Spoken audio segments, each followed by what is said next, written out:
Nous vivons actuellement au Sénégal une profonde crise politique. C'est une crise de la démocratie, de la République, des institutions, de la représentation, de ce qui fait lien et tient le corps social, des valeurs autour desquelles nous nous reconnaissons en tant que nation, en somme une crise de la communauté politique. Les chroniques d'un temps politique ont pour but de saisir ce temps, de le comprendre, d'en élucider les dynamiques historiques et contemporaines, de comprendre comment en est-on arrivé là et de proposer des voies de sortie de crise. À chaque émission, nous invitons des universitaires, des intellectuels, des artistes, des personnalités de la société civile qui, de par leur profession, leur expertise, leur regard, leur engagement, leur talent et leurs convictions, peuvent nous éclairer. Ces chroniques font la part belle aux universitaires. L'université fait profession de vérité.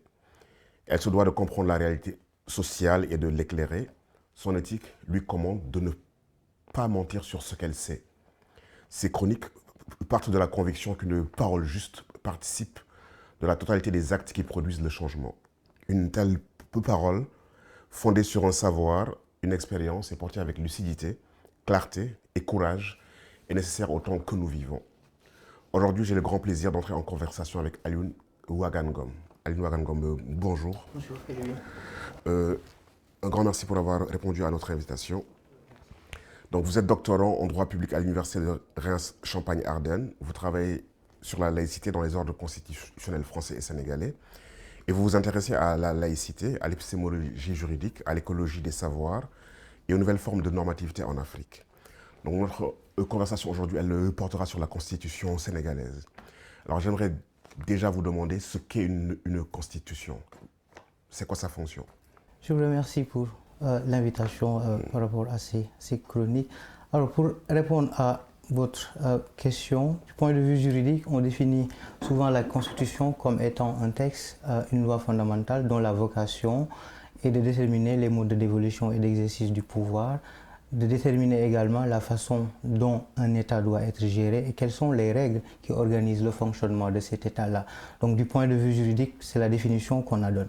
Mais la Constitution est plus que cela. C'est aussi un pacte entre gouvernants et gouvernés qui permet d'organiser la façon dont la cité doit être gouvernée et quelles sont les règles auxquelles les citoyens vivant de cette cité-là doivent être soumis. Et donc, il y a ces deux aspects-là qu'il y a lieu de prendre en compte quand il s'agit de définir une constitution.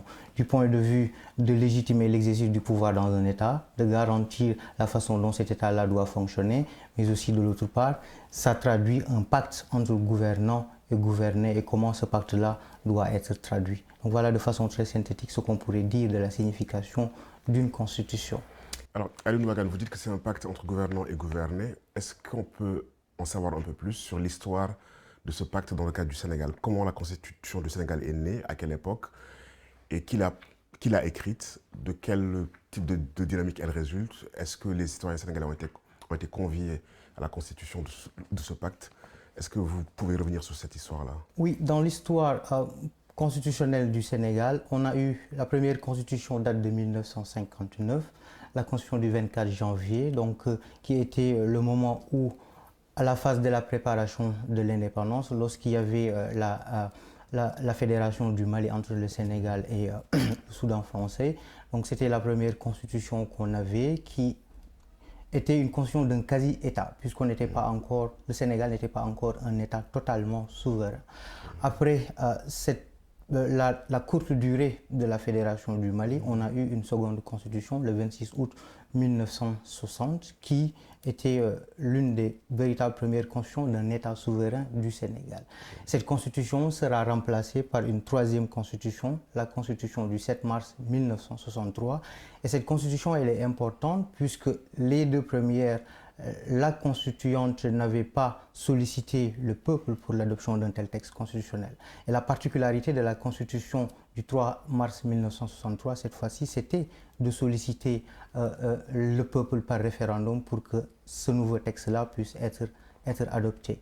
Maintenant, c'est cette constitution qu'on aura de 1963 jusqu'en 2001, avant que l'on puisse avoir une nouvelle constitution, celle sous Abdoulaye Wade du 22 janvier 2001. Donc du point de vue chronologique, du point de vue historique, voilà les différentes constitutions que le Sénégal a connues. Alors, une des particularités qu'on peut soulever par rapport à ces constitutions-là, au-delà de la précision que j'ai soulignée sur la constitution de 1963 et aussi celle de 2001 qui ont été soumises au référendum, la différence qu'il y a, c'est que les deux premières n'étaient pas du tout soumises au référendum, donc il y avait une assemblée législative comme constituant qui a adopté ces textes constitutionnels-là.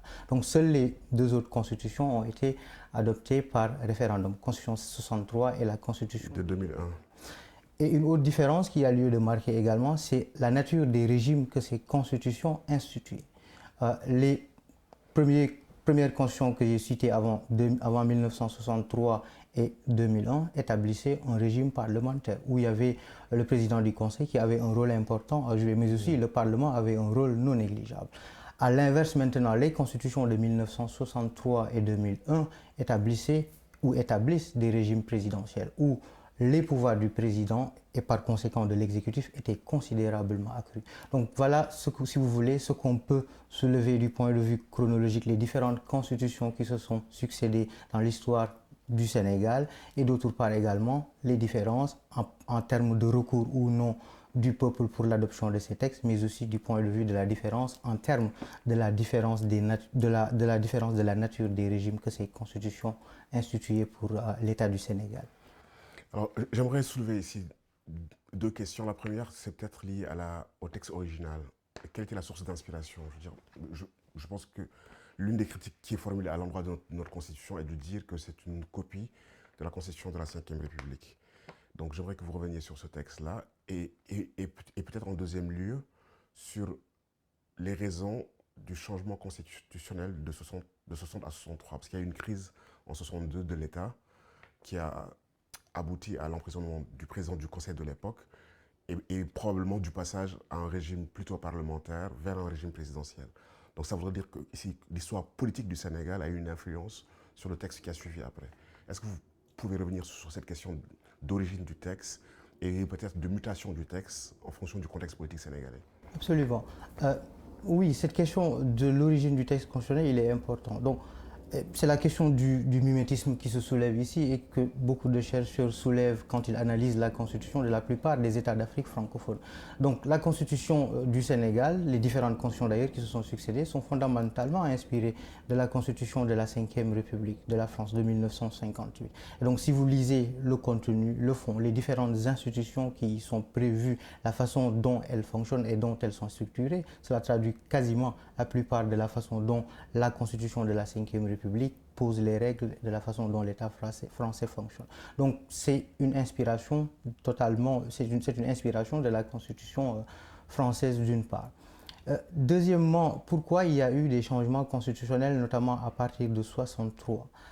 Je pense que l'une des limites de la Constitution de 1958, encore qu'il y a un point qu'il y a lieu ici de préciser, c'est que autant la constitution sénégalaise est d'inspiration de la Ve République, du point de vue de la nature du régime qu'il instituait, c'est d'inspiration de la Quatrième République. Et la particularité ou l'une des limites de la constitution de la Quatrième République française était de favoriser l'instabilité du pouvoir exécutif. Donc oui, on a eu plusieurs régimes qui se sont succédés sous l'ère de la Quatrième République et cela est lié au fait qu'il y avait une forme de conflit qu'il y avait tout le temps entre le Parlement et le pouvoir exécutif. Et donc je pense que c'est l'une des justifications d'ailleurs de la crise qu'on a traversée en 62 et après, et qui montrait la divergence qu'il y avait entre le président Senghor et le président et Mamadou Dia. Et donc l'expression donc d'une crise de l'exécutif. Et il me semble maintenant, à la suite de la mise en place de la Constitution de 1963 et ensuite de 2001, l'un des objectifs principaux était de prévenir que ces crises et cette faiblesse de l'exécutif puissent perdurer et que par conséquent donc un changement de perspective, cette fois-ci, de mettre en place un exécutif fort avec des pouvoirs exorbitants très importants. Oui, absolument. Et peut-être là aussi vous demandez, est-ce que lors des référendums de 63 et de 2001, il y a eu une démarche de participation, de débat autour de la Constitution et peut-être d'appropriation, ou était-ce juste un contrat d'adhésion, un texte qui est proposé au peuple en lui demandant de voter oui ou non, sans que fondamentalement il y ait eu discussion? on peut y voir plus un texte d'adhésion qu'un texte qui a été véritablement discuté. Et quand je parle de discussion, je ne parle pas d'une discussion qui se limite aux universitaires et aux élites qui s'intéressent à la question du droit, mais fondamentalement une réflexion qui devait partir de la base, interroger les citoyens, comprendre leurs véritables aspirations par rapport à la façon dont ils souhaiteraient être gouvernés, les types d'institutions qui les parlent et dans lesquelles ils pourraient se voir. Donc ce travail-là n'a pas été fait. Il y a eu un travail de juriste ou parfois des interventions dans la presse qui permettaient de parler de la mouture de la Constitution. Par exemple, la question de la laïcité a été beaucoup médiatisée puisque Abdoulaye Wade voudrait enlever le caractère laïque de la République dans la nouvelle mouture de la Constitution. Mais ce n'est que du point de vue au niveau des médias que cette discussion a eu lieu. Mais il n'y avait pas une véritable discussion partie de la base qui interroge les coins les plus reculés de la population sénégalaise pour comprendre et avoir leur point de vue sur le type de texte qu'ils voudraient avoir, les principaux contenus qui traduiraient leurs plus profondes aspirations. Donc il s'agit plutôt d'un texte auquel on a soumis après que la réflexion soit beaucoup plus faite par des élites, les personnes qui s'intéressent au monde du droit plutôt que les citoyens dans leur globalité. Alors, on a eu en 2011-2012 une crise, je dirais, politique, dont peut-être la principale raison est une crise constitutionnelle, quoi, un débat autour de l'interprétation d'articles de la Constitution quant à la limitation des mandats à 2 ou pas. On connaît l'issue de cette crise, donc Abdoulaye Wade s'était présenté contre l'avis d'un certain nombre d'individus, et finalement les Sénégalais ont voté contre lui. Et il y avait un débat à l'époque qui consistait à savoir est-ce que la limitation des mandats que la Constitution de 2001 avait fixée à 2 lui était applicable du fait qu'il avait été élu sous le régime de la Constitution de 1963. 12 ans après, le même débat se repose. C'est-à-dire qu'il y a une réforme constitutionnelle en 2016 qui était censée renforcer la limitation des mandats, prévue par un article 27. Donc je vous laisserai le soin d'en dire l'énoncé et les 2 alinéas.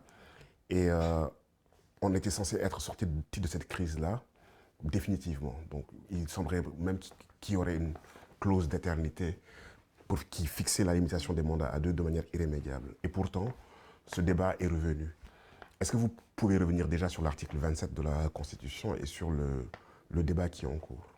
Oui, c'est un débat polémique qui faisait déjà polémique, comme vous l'avez souligné, en 2012. Et l'ensemble des juristes avaient considéré qu'après 2012, que ce débat serait définitivement clos, pour plusieurs raisons, d'ordre juridique, mais aussi d'ordre circonstanciel, vu ce qu'on a vécu en 2011-2012, après que le président Wade ait voulu se présenter pour un 3e mandat. Alors, c'est un article de la Constitution dont la vocation était de préciser, d'une part, la durée du nombre de mandats et également la limite de cette durée du nombre de mandats. C'est une disposition qui, en 2001, sous l'ère de la Constitution du 22 janvier, précisait que le nombre de mandats était de 7 ans. En 2016, avec la révision lorsque Macky Sall est arrivé au pouvoir en 2012, il a dit qu'il allait réduire ce mandat à 5.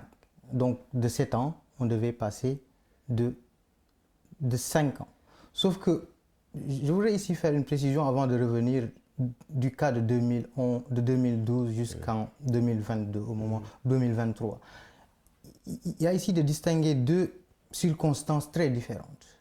Dans le cas de 2012, lorsque cette question s'était posée avec Abdoulaye Wade, c'est que le cas d'Abdoulaye Wade était un peu particulier, puisque voici un président de la République élu sous l'ère de la Constitution de 1963 qui a décidé de la modifier, qui a décidé un changement de constitution cette fois, en adoptant par référendum une nouvelle constitution qui est celle du 22 janvier 2001. Donc ça posait 2 questions principales.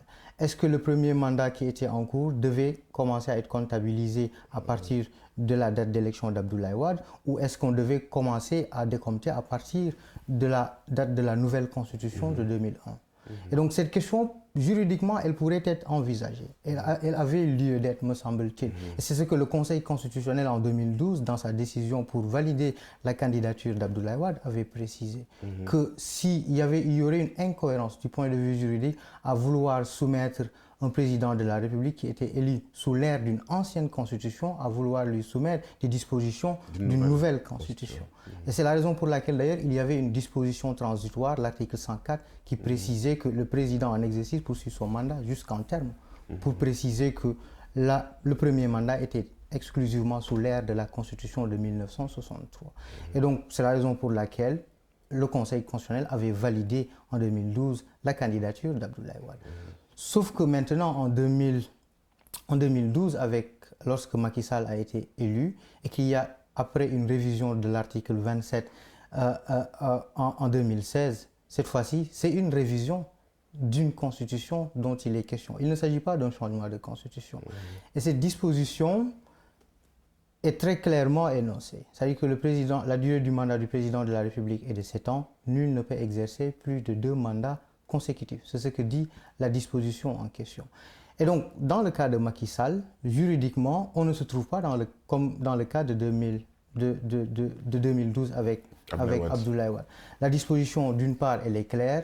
D'autre part, on n'a pas une nouvelle constitution, mais une révision constitutionnelle qui, ici, réduit uniquement le nombre de mandats. C'est-à-dire de 7 ans, on est passé à 5 ans. La durée du mandat. La durée du mandat, je veux dire. C'est uniquement la durée du mandat qui a été réduite. Mais la question sur la limitation, sur le nombre de mandats qu'il y a lieu de faire ne se pose pas. Elle est résolue définitivement depuis 2001 avec la Constitution du 22 janvier. Donc cette question ne se pose véritablement pas.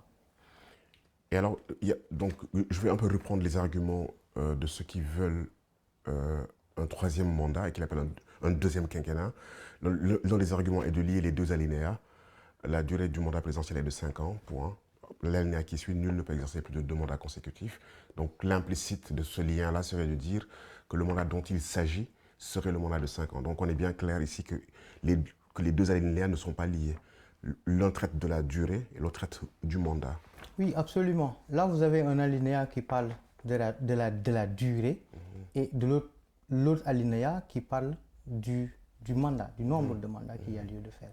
Et donc, valider, et dans ce cas-là du débat qui se pose actuellement, défendre l'argument qu'un troisième mandat puisse avoir lieu est juridiquement dangereux.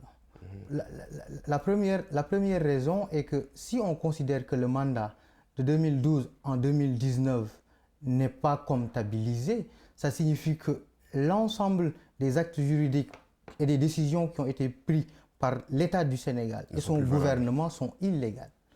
Et donc, vous voyez la conséquence qu'il peut y avoir.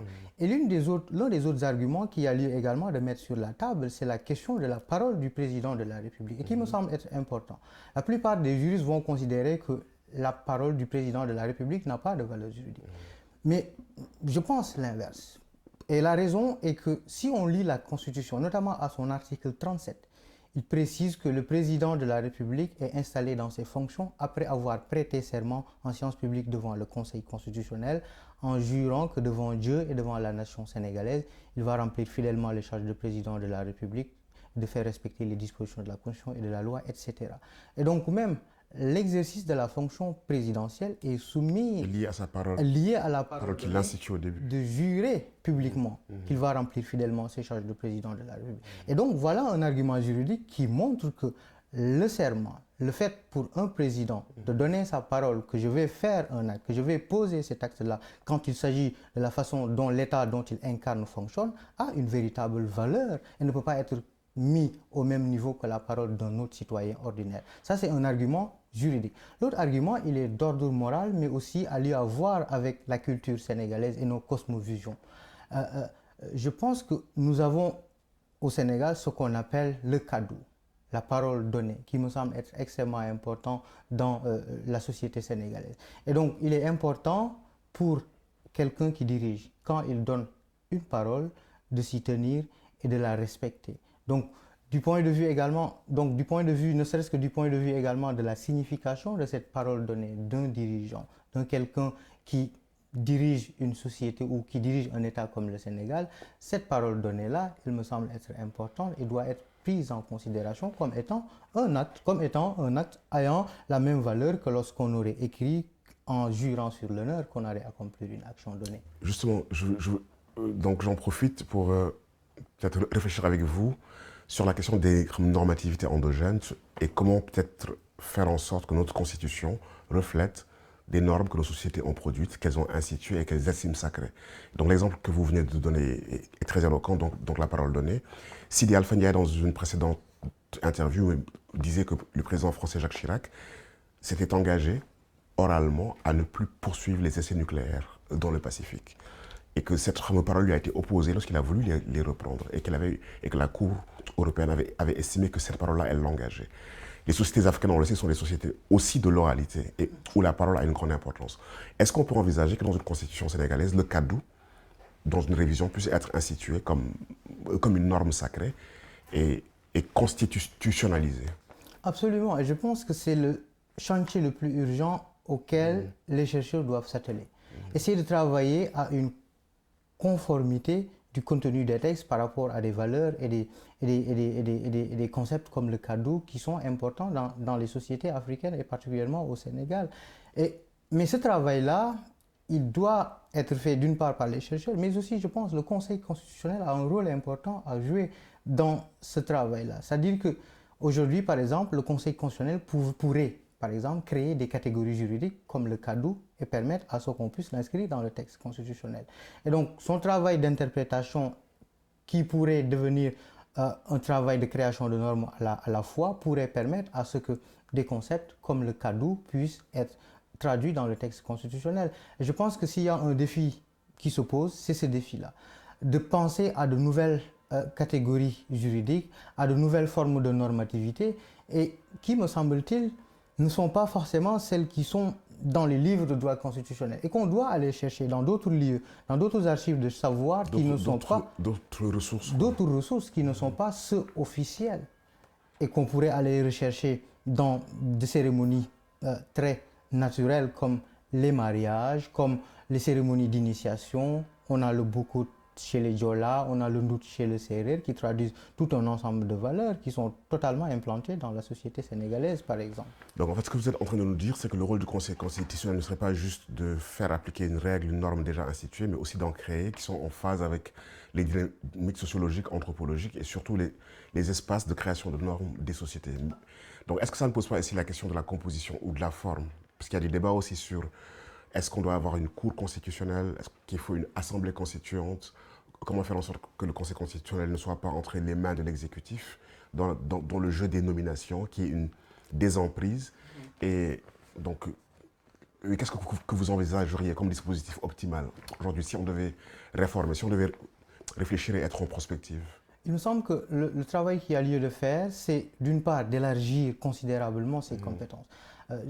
La loi organique sur le Conseil constitutionnel 1992 énumérait de façon très limitative les compétences du Conseil constitutionnel. En 2016, avec la révision, il y a un petit changement, mais pour moi qui n'est pas essentiel. C'est-à-dire que le président de l'Assemblée nationale va désormais proposer 4 membres et le président va en choisir 2 pour compléter la liste de la composition des 7 membres du Conseil constitutionnel. Et de mon point de vue, c'est toujours l'exécutif, c'est toujours le président de la République qui désigne les membres du Conseil constitutionnel. Et de mon point de vue, c'est problématique pour permettre à ce que l'institution puisse avoir sa pleine autonomie et son indépendance pour pouvoir prendre des décisions qui, parfois, ou bien même, c'est pas parfois, qui doivent, dans certains cas de figure, aller à l'encontre du pouvoir exécutif. Et je pense que, et c'est là où la question de la Cour devient importante.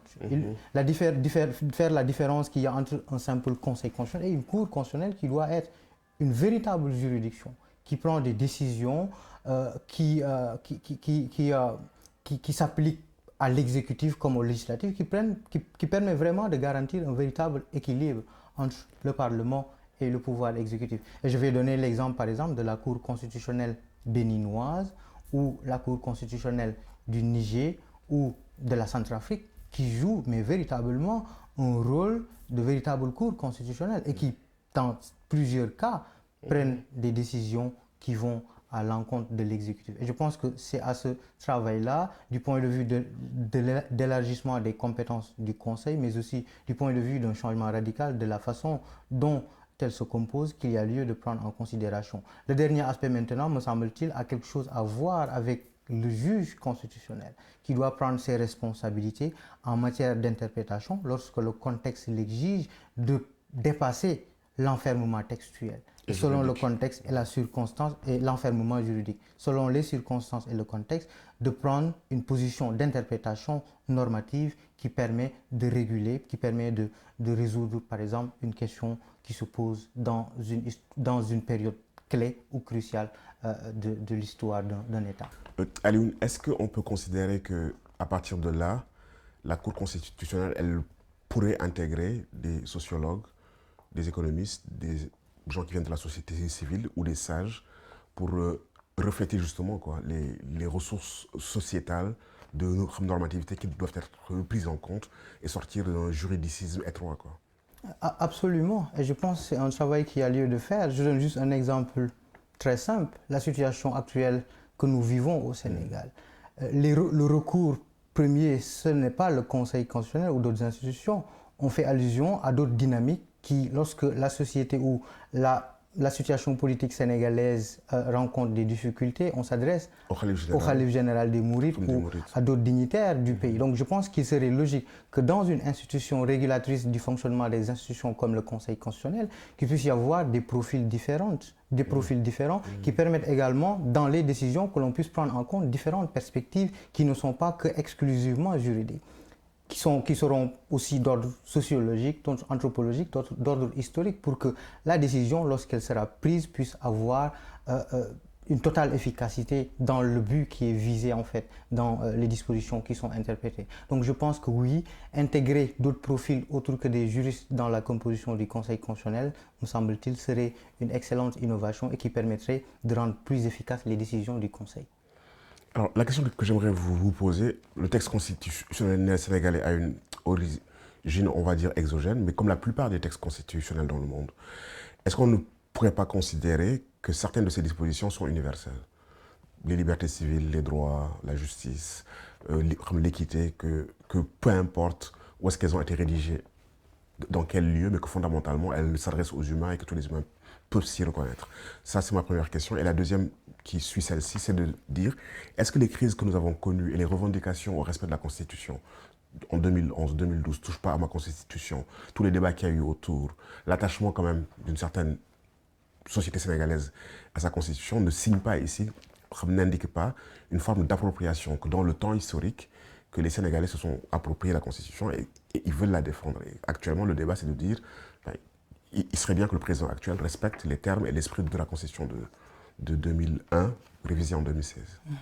Absolument. Concernant la première question sur l'universalité, oui, absolument. Il y a des principes juridiques qui sont universels et qui, me semble-t-il, quelle que soit la provenance ne pose pas une question. L'essentiel, c'est le contenu et également l'idéal que ces principes véhiculent. Le principe de la séparation des pouvoirs permet de garantir un État stable, une justice donnée, mais également le fait de garantir des droits et libertés dans une constitution n'a rien à voir avec une constitution française, chilienne, gabonaise ou sénégalaise. Ce qui est important ici, c'est d'écrire dans un texte constitutionnel, voilà les droits et les libertés qui sont garantis dans le texte constitutionnel et que, par exemple, lorsque le texte constitutionnel garantit une séparation des pouvoirs, ça permet d'une part la stabilité de l'État en question, mais aussi à ce que, si vous voulez, qu'il n'y ait pas une institution qui dicte sa loi par rapport aux autres institutions qui permettent de gouverner l'État en question. Donc oui, je pense qu'il y a des principes qui sont universels et qui, me semble-t-il, quelle que soit la provenance et l'influence du texte